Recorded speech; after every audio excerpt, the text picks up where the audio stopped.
সংবিধানের পঞ্চদশ সংশোধনী অবৈধ বলে রায় দিয়েছেন হাইকোর্ট। বিচারপতি ফারাহ মাহবুব ও বিচারপতি দেবাশিস রায় চৌধুরীর সমন্বয়ে গঠিত হাইকোর্টের দ্বৈত বেঞ্চ এই রায় ঘোষণা করেন।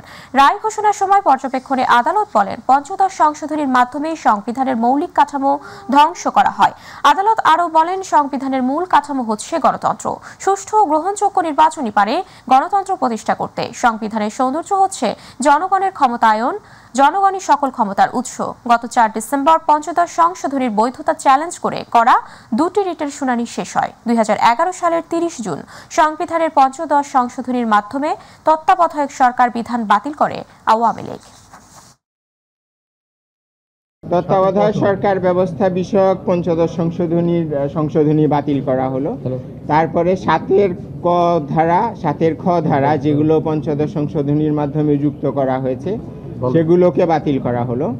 তারপরে 44 ধারায় মৌলিক অধিকার বাস্তবায়নের ক্ষমতা যে কোনো আদালতকে দেওয়ার একটা বিধান যুক্ত করা হয়েছিল, সেটাকে বাতিল করা হয়েছে।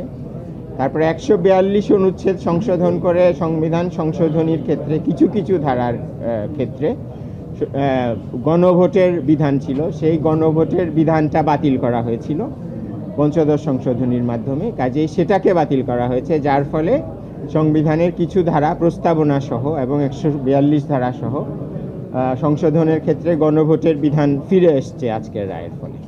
তত্ত্বাবধায়কের 13th অ্যামেন্ডমেন্টের জাজমেন্টের দুইটা রেশিও, কোর্টের সামনে দুইটা ইস্যু ছিল। এক, তত্ত্বাবধায়ক সরকার বৈধ না অবৈধ। ওই পার্টে 4জন বললেন অবৈধ, 3জন বললেন বৈধ তত্ত্বাবধায়ক। এই একটা পার্ট। দ্বিতীয় পার্টে 7জনই বললেন পরবর্তী 2টি নির্বাচন তত্ত্বাবধায়কের আন্ডারে হবে।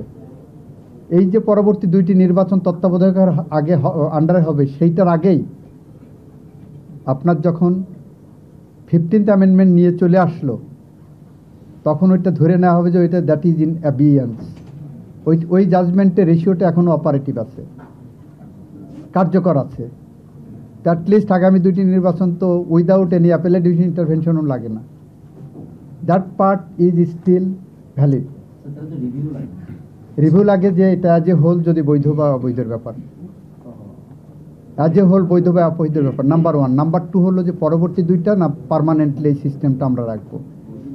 এই কারণেই হলো ওইটা রিভিউতে যাবে।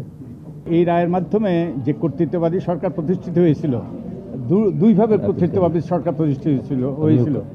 একটা হলো ত্রয়োদশ সংশোধনী অর্থাৎ তত্ত্বাবধায়ক সরকার ব্যবস্থা বাতিলের মাধ্যমে যে দলীয় সরকারের অধীনে নির্বাচনের ব্যবস্থা নিশ্চিত করার মাধ্যমে যে কর্তৃত্ববাদী সরকার প্রতিষ্ঠিত হয়েছিল।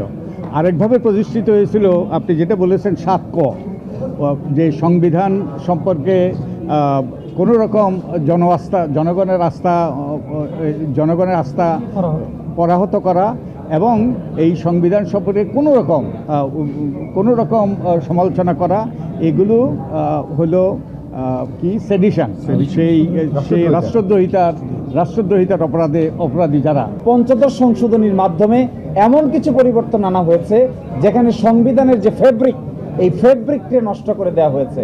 যেমন বলা হয়েছে এখানে যে 7-এর খতে যে এগুলো কোথাও চ্যালেঞ্জ করা যাবে না। তিনি বলছেন যে যদি সুপ্রিমেসি অফ দ্য কনস্টিটিউশন, দেশের সার্বভৌমত্ব বিনষ্ট হয়, তাহলে অবশ্যই এগুলোকে আদালতে প্রশ্ন উত্থাপন করা যাবে এবং supreme court is the guardian of the constitution.